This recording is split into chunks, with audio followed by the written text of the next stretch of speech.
step-by-step guide how to become a virtual assistant for beginners. And for our part 1 topic natin is about essential tools na gagamitin ang Google Workspace. So tara, gawa tayo mga gang. So magbubukas lang ako dito ng panibagong window at mag-create tayo ng new account dito. So nakalagin na pala yung original account ko dito mga palanggengs. So ang gagawin ko is maghahanap ako. I will search the Google inside the search bar. Pwede naman doon sa account ko sa baba. Kaya lang mas komportable akong ipakita to sa inyo para naman alam nyo kung paano gawin. So i-click natin yan. Create new Gmail account. And then pasok tayo dyan. And it will ask us to create a new account. So i-click natin yung blue button na yan. Ugaliing magbasa pala guys ha. So dito, ilagay natin yung first name at saka last name natin. So guys, please put all your information ha. Huwag kayong gumaya sa akin na Tay lang ang nilagay ko kasi this is just a sample lang naman. So, you may want to click next. Ilagay mo lahat ng information mo, pati yung last name mo doon. And then fill out these details here, your month, day, and year, birthday, and gender mo. Just click next. And then, piliin mo lang dito kung yung sinuggest ng Gmail na email account is okay sa'yo. Pwede rin naman gumawa ka ng sariling email. So, i-click mo lang yung third button dyan. And i-type mo dito yung preferred email address na gusto mong gawin. So, sa akin, since I have my brand, Coach Tay Scrib, so yan yung nilagay ko. So, I just click next.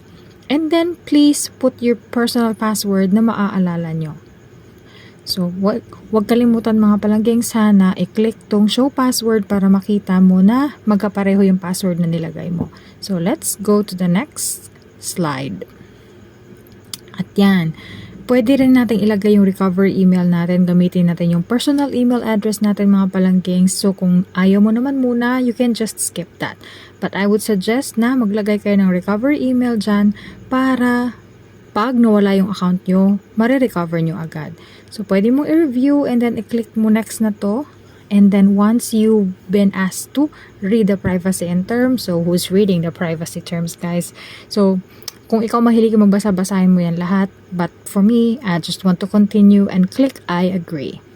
Hintayin natin siya ma-open.